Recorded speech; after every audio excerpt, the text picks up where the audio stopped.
Boa tarde. Eu sou Igor, sou membro da comissão organizadora da Biosemana UFRJ e eu gostaria de agradecer a presença de todos aqui.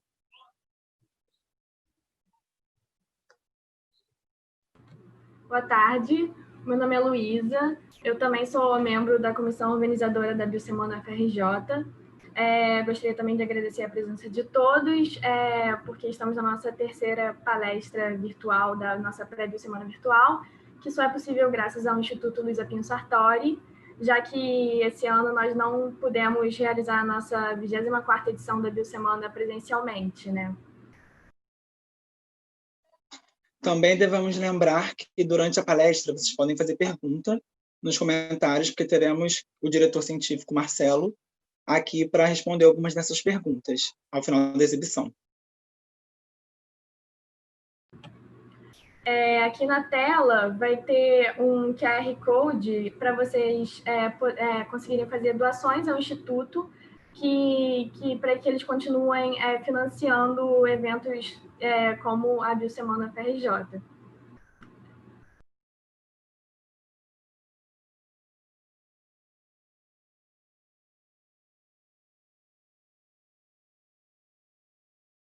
Eu gostaria de passar a palavra para o diretor do Instituto Luiza Pinho Sartori, Marcelo. Boa tarde, Marcelo. Boa tarde, Igor. Boa tarde, Luísa. Muito obrigado a todos pela presença. Essa pré-Biosemana só existe graças à parceria com vocês da Biosemana, que existe há 10 anos, e isso deu início às ações do Instituto Luiza Pinho Sartori há 10 anos atrás. Então, hoje a gente completa 10 anos e a gente está tendo o que seria a 10ª edição da Biosemana, que desse ano, infelizmente, por conta da pandemia do coronavírus, vai ser virtual, mas nem por isso vai ser menos interessante, menos importante. A ideia é que todos participem, todos os alunos da UFRJ e toda a comunidade acadêmica. Eu gostaria de pedir para vocês que acessem o site do Instituto, institutoluiza.org.br, e lá vocês podem saber um pouco mais sobre os nossos projetos e se inteirar um pouco mais do que a gente vem fazendo para incentivar novos conservacionistas a continuarem suas pesquisas na área da conservação da natureza.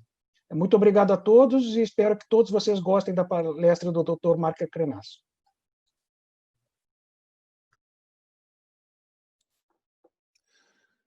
Yeah, bonjour. Hi, good afternoon.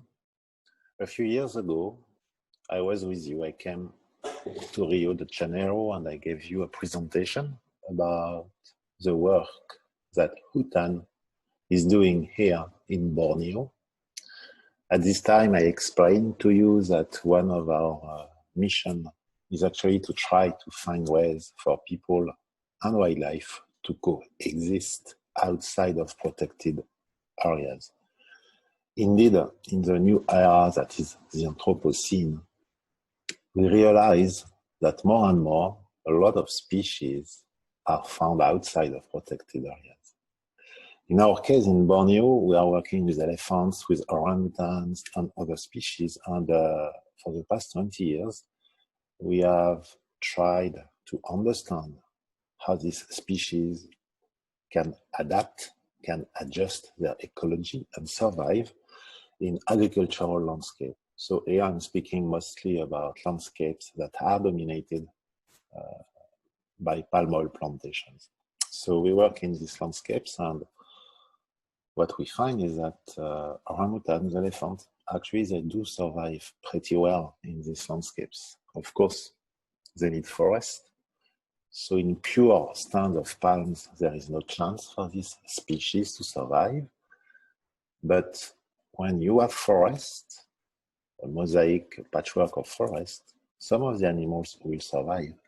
The other thing that is needed is for people to accept this coexistence, to accept to live peacefully with the orangutans or the elephants. Because of course, if they shoot the animals, well, they are gone. So recently, we have been checking on small fragments of forest that are found in this huge landscape of palms, and we found out that some of these small fragments, I'm thinking about very small ones, like a few hectares sometimes, well, some resident females have been surviving in these patches for years. Some of them have been able to successfully breed and raise young. So for us, it's very important to understand this new situation, to understand this dynamic in order to issue new recommendations for better practices in these landscapes that are not protected. Of course, if we want to protect and give a chance to species that are living outside of protected areas, we need to engage with all the stakeholders who are active in these landscapes. This means local communities, this means wildlife authorities, this means also, of course, industry players. So as a result, we are working a lot with the palm oil industry. And as I said just now, we try to promote better practices that are more respectful of the environment. We work a lot with the local communities as well to minimize the negative impact of some of the human activities on the environment and the ecosystem. And we have also teams, as I explained to you a few years ago, working in schools or in villages to raise awareness about this new reality, which is how to live together with larger species like orangutan or elephants, and how to adjust to this new situation. So these teams are active in schools and villages and raise awareness about how to coexist peacefully with these species. And of course, we have teams doing wildlife survey, biodiversity assessment, biodiversity monitoring, because the situation is new. So we don't really understand yet how this works. What are the chances of long-term survival for most species, for example? What do they need to survive? What do we need to do to sustain them? So it's something we are really interested in, to better understand how wildlife can adjust and survive in these highly degraded, highly fragmented landscapes. So these teams are doing patrolling and biodiversity monitoring, because of course it's not all species that are able that are going to survive in these man-made landscapes. Some species, especially the species that are forest dependent, will struggle to adjust and to survive. And for this species, I think it's really important to create more natural habitat, more connectivity. So this is another team working with us at Hutan who is doing this. This team, it's only women, and their mission is to plant trees to recreate forested corridors along the river, but also to join fragmented patches of forest. So this allows for the animals to move across the landscape more easily. Planting a tree is kind of easy, but recreating a forest is quite an achievement. It's really difficult. It takes time, it takes a lot of efforts, and our teams have been extremely good at that. They do take care of the seedlings for at least 3 years to minimize the mortality rate. And we are using mostly pioneer tree species, of course, all native to the area.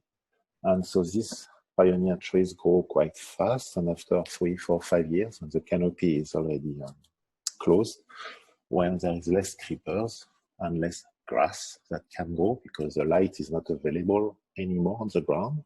And then you have animals like birds, like rodents, monkeys, who start coming in.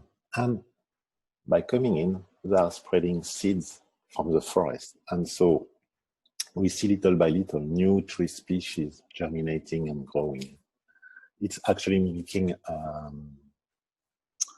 natural system. So we have another team doing law enforcement, of course, because sometimes if we have issues with illegal activities, we need to intervene.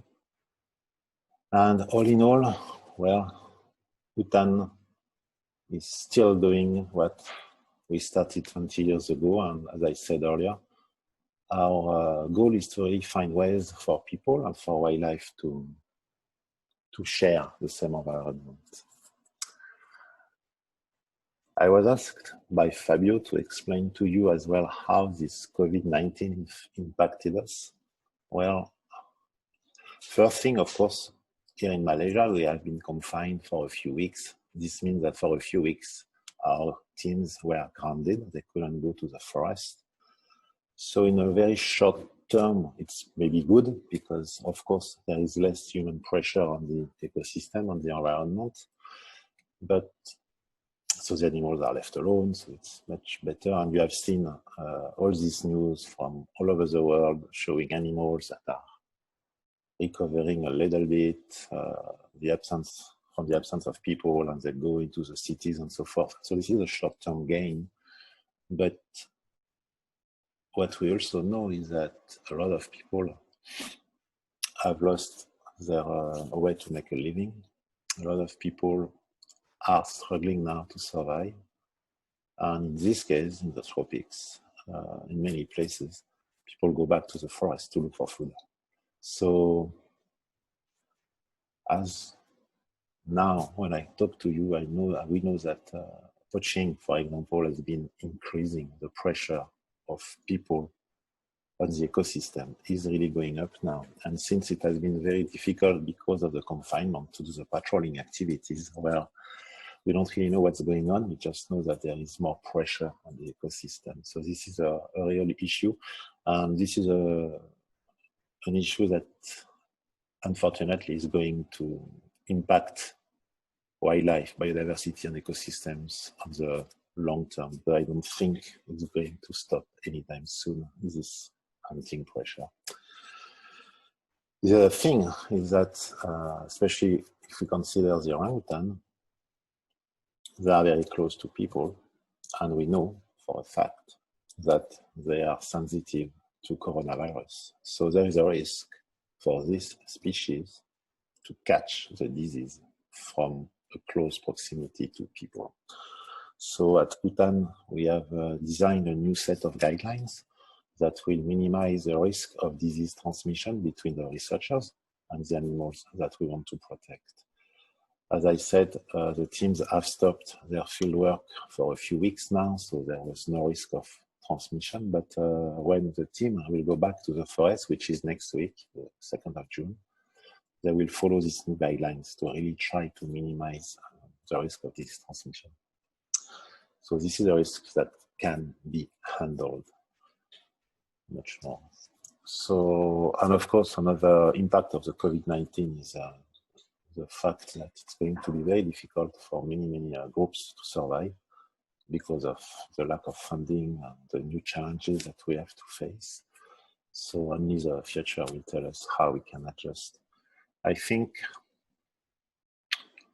at UTAN we are looking at and we are studying and we want to understand better the resilience of orangutan or elephants, for example.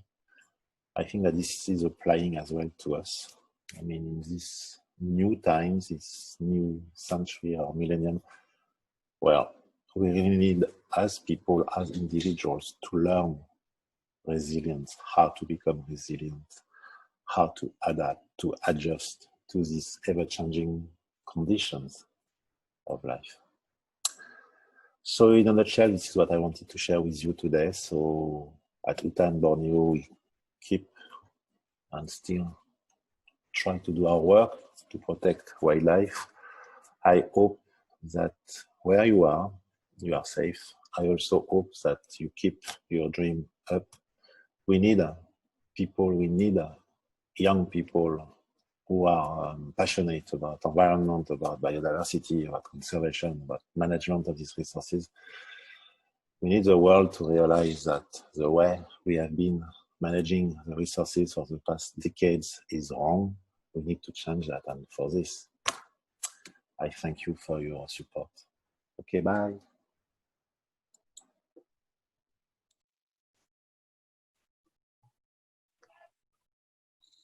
Eu gostaria de agradecer a participação do Dr. Mark e gostaria de falar que o Dr. Mark ele é diretor da ONG UTAN, e ele também é co-diretor da Kinabagantan Orangutan Conservation Project.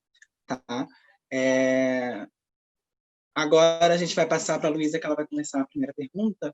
Eu acho importante lembrar que as perguntas vão ser respondidas pelo Marcelo, que é diretor científico do Instituto Luiza Pins Sartori. Tá? Tá certo, então. A nossa primeira pergunta vem do Lucas.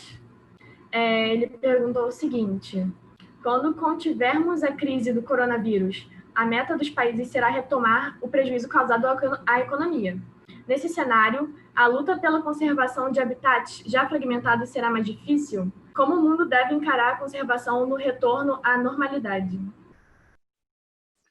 Bom, é difícil responder a isso, mas porque, na verdade, tem muita discussão a respeito de como que vai ser a vida pós-pandemia, né? Na verdade, pós esse isolamento social que a gente está tendo. Mas, bom, fato é que as nossas intervenções nos ecossistemas, a maneira como a gente lida com a natureza, nos sujeitou a estar suscetível a essas pandemias. Tem até um livro que foi escrito em 2012 pelo David Quammen, que o nome é Spillover, e ele fala justamente sobre essa possibilidade de surgimento de grandes pandemias. Com relação à parte da economia, é muito difícil saber, porque alguns países, como, por exemplo, a União Europeia, os países da União Europeia estão adotando medidas que visem uma interação melhor do homem com a vida, com a natureza, né, com a vida selvagem. Por outro lado, aqui a gente está tendo experiência em plena pandemia, que isso até vai ser assunto da quinta-feira, quando o professor Antônio Soler for falar, mas a gente está tendo exemplos claros de que o desmatamento está aumentando na Amazônia em plena pandemia. O exemplo que o Mark trouxe aqui na palestra, a respeito de, provavelmente por conta da diminuição da fiscalização, também deve ter aumentado o desmatamento por lá. Isso, nesses países em desenvolvimento, certamente vai ser um problema que vai ter que ser lidado com maior fiscalização nesse período pós-pandemia. Agora, o que vai acontecer, só o futuro vai nos reservar.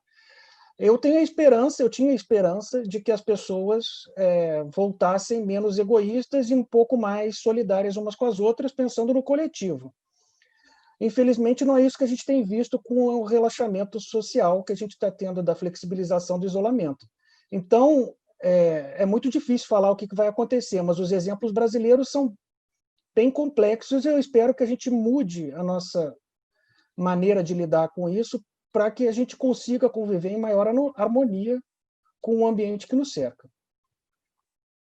Não sei se eu consegui responder tudo, vocês podem responder também, gente, porque dado que isso é mais uma opinião pessoal mesmo.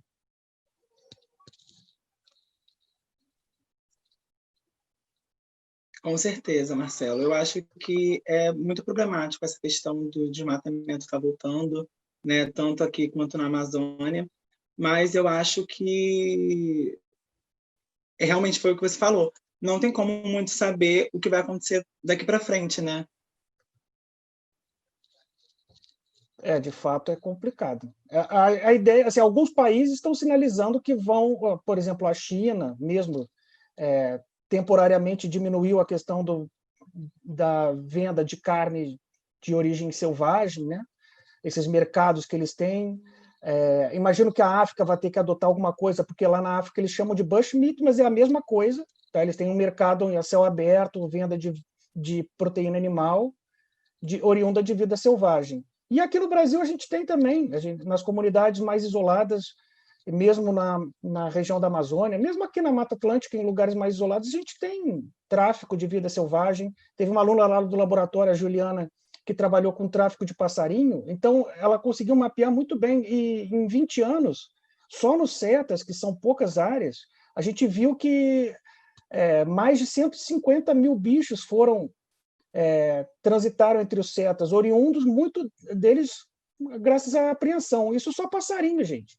Isso dá quase 10 mil bichos por ano. É um negócio, uma escala. Isso que é uma pequena parte do que a gente está vendo como problema, que a maior parte desses animais morrem no caminho.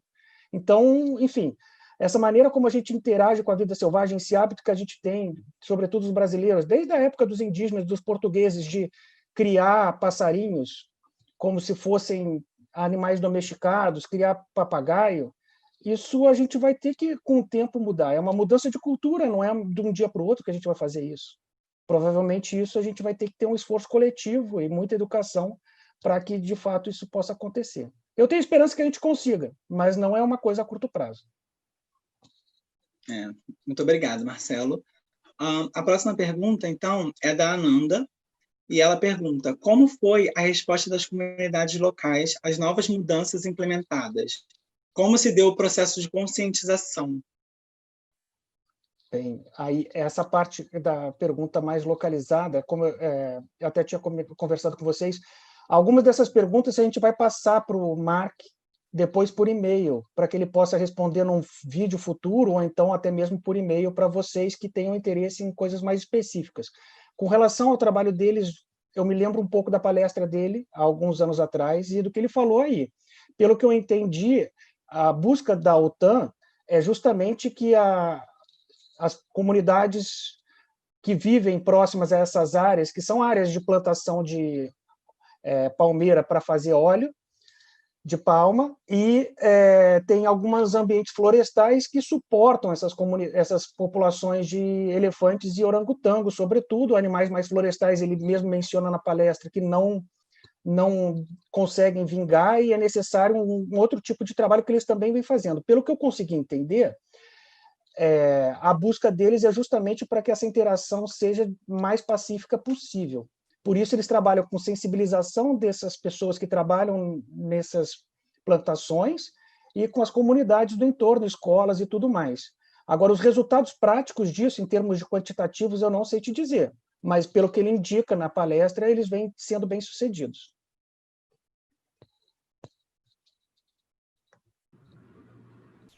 Que bom que está sendo bem-sucedido, né? Então, a próxima pergunta é da Gabriela. Ela falou o seguinte: caso o coronavírus se torne um problema sazonal, como muitos pesquisadores argumentam, as chances de transmissão para primatas como orangotangos será maior? Haverá maior riscos para as espécies já ameaçadas? Bom, isso aí é uma questão complexa. Mas, como disse o Mark, os orangotangos são suscetíveis ao coronavírus. Se eu não me engano, outras espécies de primatas também são. Esse estudo, eu não sei exatamente se vem sendo muito aprofundado. Imagino que aqui no Brasil a gente possa ter algum risco.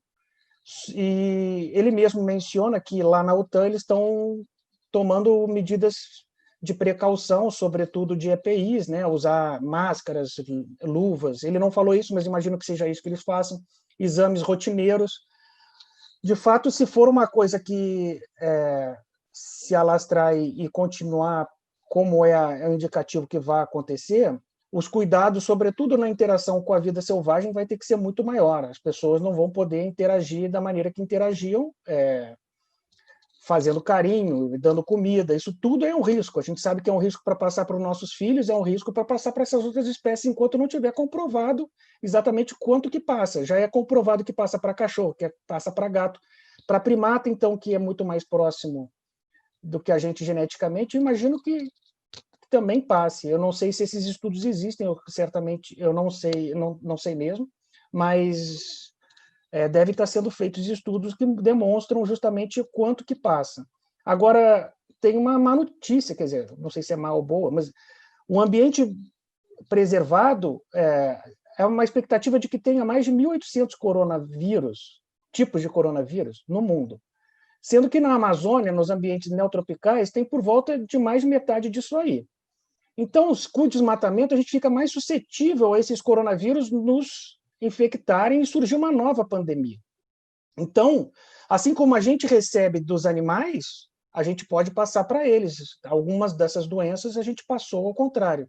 Então, esse cuidado, a gente vai ter que mudar a maneira como a gente interage com a vida selvagem, certamente. A próxima pergunta é da Lhama, e a pergunta é: O incentivo a uma alimentação mais diversificada seria interessante para um melhor convívio com o meio ambiente, evitando, por exemplo, as monoculturas? Aí começa... Bom, é fato que o consumo muitas das monoculturas existem por conta da globalização, então é uma questão muito complexa de ordem econômica que a gente vai ter que lidar, de mudar todo um sistema existente. Obviamente que, na prática, seria muito melhor tudo ser agrofloresta e a gente se alimentar com alimentos de origem local. Mas isso não é a realidade mundial. A gente tem uma tendência de crescimento da população, de dobrar a população em 10 anos, ou seja, a gente somos por volta de 7, 8 bilhões hoje, a expectativa é que a gente vire 15 em 10 anos, e essas pessoas precisam comer. Agora, o que elas vão comer? Aí, muitos dos alimentos são perdidos ao longo do caminho, então, assim, boa parte apodrece, se perde. Se a gente conseguir ter uma distribuição mais eficiente, já melhora boa parte do problema de fome no mundo. Agora, com relação a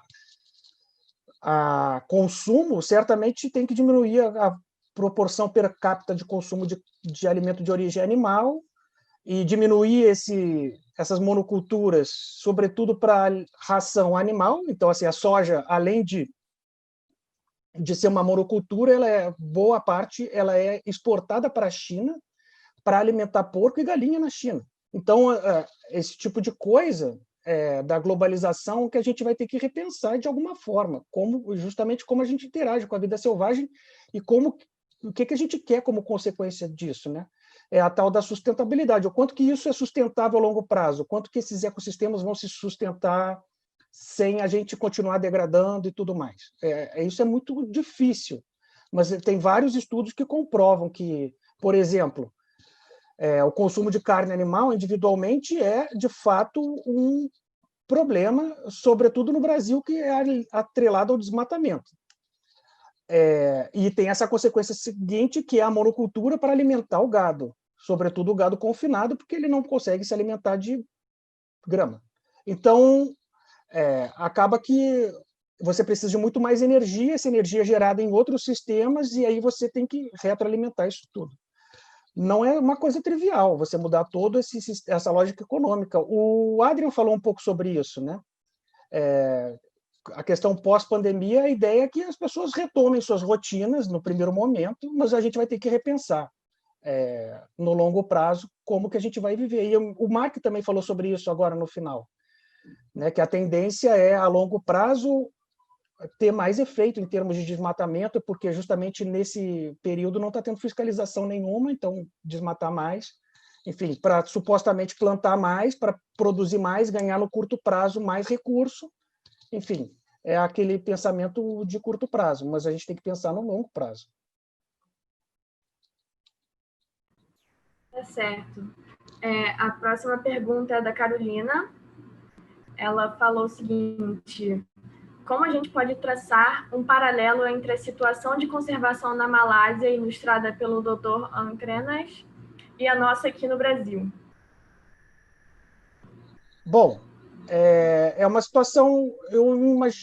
Eu não sei se eu não conheço a Malásia pessoalmente, mas conheço a situação de ler artigos e vídeos e tudo mais. Eles têm uma situação muito parecida com a gente. Eles têm uma alta biodiversidade, um ecossistema bastante tropical, então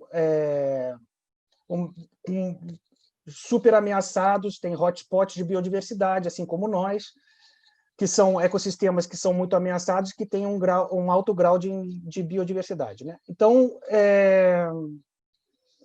eu imagino que muitas das situações que eles têm essa questão da plantação de palmeira para fazer óleo, e a gente tem cana-de-açúcar, a gente tem soja, a gente tem gado, enfim, tem outros problemas. Eles têm essa questão do mercado de carne selvagem, que é muito maior que o nosso. Todo o Sudeste Asiático tem. Mas a gente se assemelha em muitas coisas. Eu imagino que lições que vão sendo aprendidas em outros países, sobretudo a Malásia lidou relativamente bem com isso, Vietnã está lidando bem, sobre como como lidar com a pandemia e como lidar com a parte econômica pós-pandemia, seriam muito úteis para a gente aplicar aqui. Infelizmente, a realidade que a gente tem aqui é uma realidade negacionista. Eu não sei até que ponto a gente vai conseguir usar outras experiências para nos balizar, porque o nacionalismo aqui está tão arraigado atualmente, sobretudo no governo, que é muito difícil a gente pensar que vão utilizar alguma coisa que não seja americana como fonte de informação para a gente. Mas os cientistas, sim, estão fazendo isso, eles mostram exemplos. Agora, se vai ser aplicado ou não, não depende só de quem está entendendo o problema, e sim de quem efetivamente é responsável pela aplicação dessas normativas. Agora, de fato, ONGs e outras instituições são muito importantes na conscientização das comunidades e de como elas vão lidar com essa nova situação que está se desenhando a partir de agora. Agora, em 1918, teve essa situação de uma pandemia global que matou milhões de pessoas. E depois disso, o que a gente viu foi um crescimento do capitalismo, então, em termos de degradação de ambiente. Então, por um lado, a gente tem essa oportunidade, que é o conhecimento, de nos fornecer informações e a gente fazer diferente do que a gente vinha fazendo até agora. Por outro lado, tem essa demanda econômica de eterno crescimento, que o Adrian falou sobre isso, o Solé vai falar sobre isso na quinta, e isso é muito complicado, é muito contrastante. Então, a gente tem que achar um equilíbrio nisso aí, de uma forma que a gente consiga sustentar uma população humana e a biodiversidade o máximo que a gente conseguir. Não é simples. Realmente fica difícil nessa situação negacionista. A gente poderia estar aprendendo com essa situação, mas a gente fica rodando nesse ambiente de ficar negando o que está acontecendo. Enfim, vamos para mais uma pergunta. Vamos lá. É da Lema Galhopante também, e aparentemente é parecido com a última pergunta que ela fez. Nessa mesma ideia, a criação de florestas onde o extrativismo seja permitido às comunidades locais para a subsistência poderia diminuir a pressão nas áreas onde a proteção é mais necessária? Então, é uma boa pergunta. Essas reservas de desenvolvimento sustentável, que tiveram um crescimento muito grande nos últimos anos, até 2016, elas são interessantes, mas a gente tem que medir até que o fundamental para você conseguir fazer uma extração de qualquer item que seja é você entender primeiro qual é a dinâmica populacional daquele item. Então, por exemplo, tem estação de castanheira, tem um estudo clássico da Amazônia que mostra a extração de castanha do Pará, castanha do Brasil, né, hoje, dos anos 2000, saiu na Science, do Carlos Pérez. E ele demonstra claramente de que a extração não é sustentável a longo prazo, porque com 60 anos as castanheiras param de produzir castanha e, graças à extração dessas castanhas e, segundo, pior, ao consumo dessas comunidades que vivem nesse ambiente dos mamíferos que dispersavam as castanhas, essas castanhas a longo prazo não são repostas, ou seja, elas não são enterradas e não surgem novas castanheiras. Então, a longo prazo, a reserva sustentável não é sustentável. Então, eu estou dando só um exemplo, não quer dizer que todos os exemplos são assim, mas a gente tem que entender até quanto que a gente pode tirar para que aquilo de fato se sustente para meu neto, meu bisneto conseguir podendo usar o mesmo recurso que eu estou usando. Senão, não é sustentável. O conceito de sustentabilidade é muito relativo. Então, obviamente que essas reservas extrativistas elas são menos danosas do que se não tivesse nada. Agora, não quer dizer que elas não tenham algum grau de impacto. O grau de impacto que a gente tolera, isso tem que ser acordado entre toda a sociedade. Mas, obviamente que algum grau de impacto vai ter. Não tem como não ter, uma vez que você está tendo uma extração de um item lá no meio. Se a gente conseguir extrair de acordo com a capacidade da natureza, do ecossistema naturalmente repor aquele item, seria o ideal. Mas isso só é feito com um manejo muito adequado, então um monitoramento populacional dos itens que estão sendo alvo. Enfim, não é um trabalho simples, mas é feito em outros países. Por exemplo, os Estados Unidos é um bom exemplo disso. Eles fazem exatamente isso, extração sustentável. Na Namíbia, eles têm exemplo com elefante, com chita, tem a caça de troféus, que eu não vou entrar aqui no mérito ético da coisa, mas tem a caça de troféus que sustenta, olha que coisa interessante, sustenta mais a biodiversidade você caçar uma chita do que não ter nada. Então, porque essas pessoas pagam tanto pelo troféu, que é a pele da chita, a carcaça da chita, que no final isso reverte para aquele mesmo ambiente e consegue ter mais chitas, porque eles têm um programa de conservação de chita em cativeiro, que eles reintroduzem. Enfim, eticamente eu não vou entrar na questão, porque aí já entra um debate muito mais complexo, mas que é possível, é.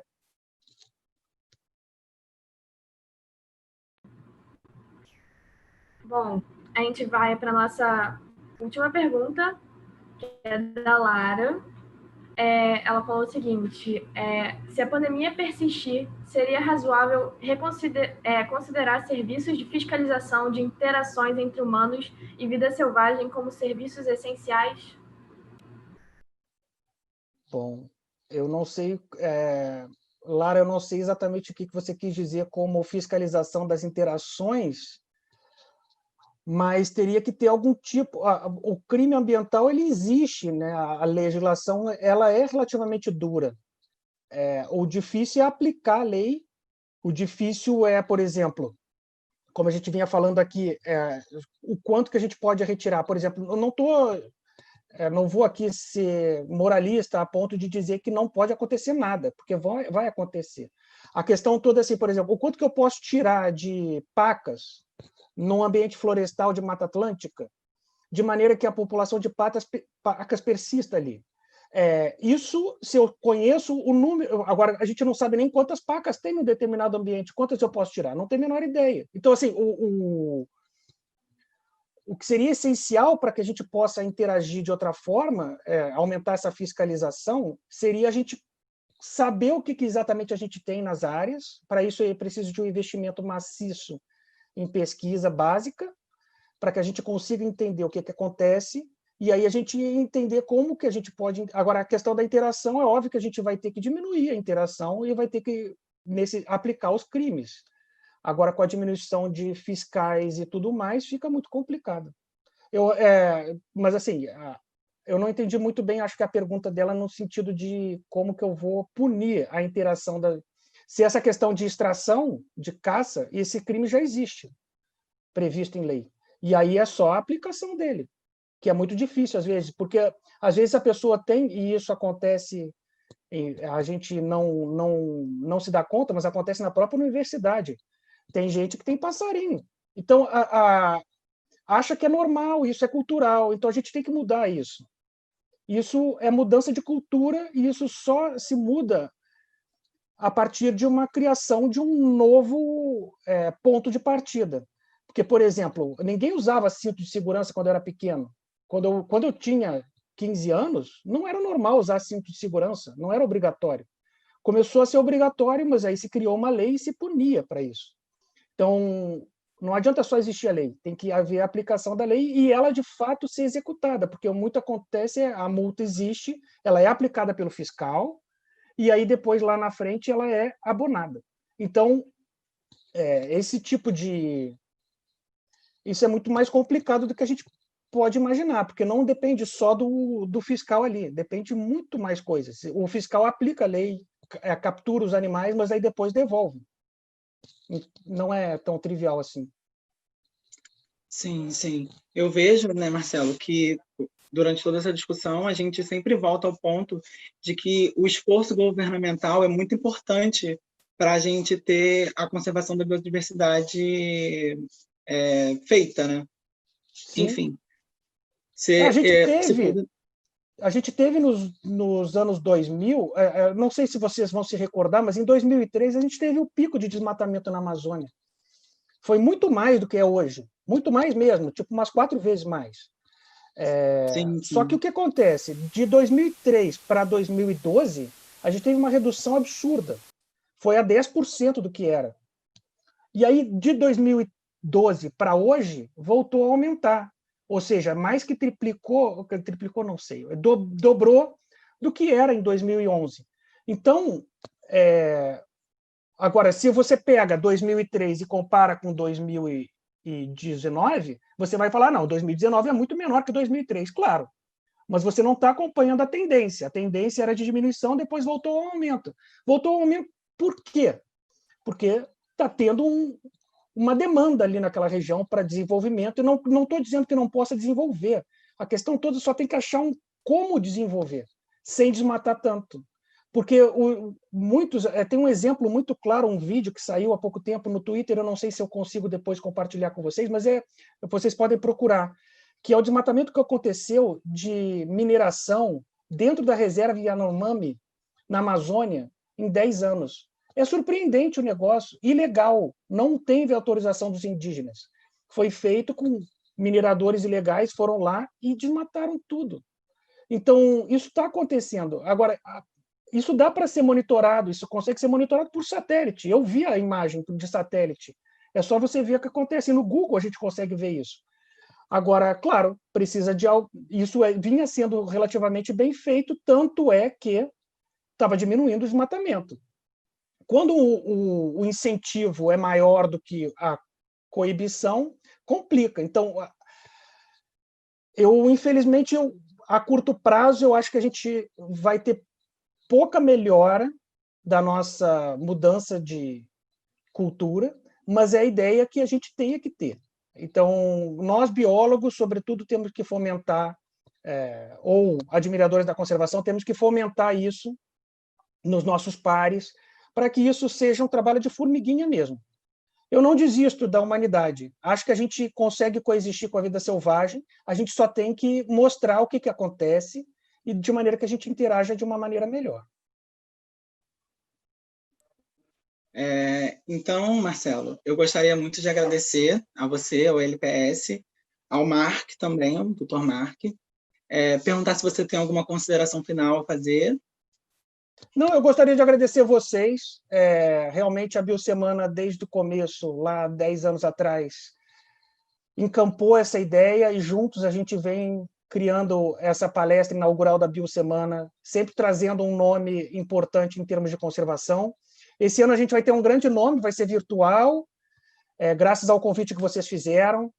E que, olha que interessante, alia tudo que a gente vem discutindo aqui nessas últimas... Engraçado que nessas últimas palestras a gente vem discutindo justamente isso. Como que a gente interage com a vida selvagem, tráfico de animais, a pessoa que vem aí trabalha justamente com isso, e eu espero que todos vocês consigam assistir, e novamente agradeço você, Igor e Luísa. Obrigado mesmo. E somos parceiros nessa. Quinta-feira tem mais, e na semana que vem também. Pois é, a palestra desse ano vai ser muito boa, né? Queria agradecer a todo mundo, todos os participantes, ao Instituto e tal. E como o Marcelo falou, quinta-feira tem mais. Quinta-feira, às 5 horas, também no nosso canal no YouTube, vamos ter a palestra Distopia e Utopia para a Conservação, do Antônio Solé. Então, todo mundo que está assistindo, se inscreva no canal para receber as novidades. Sigam o nosso Instagram, do Semana FRJ, o Instagram do Instituto Luísa, o @Instituto Luísa, né, do Instituto, né? Obrigada a todos e é isso.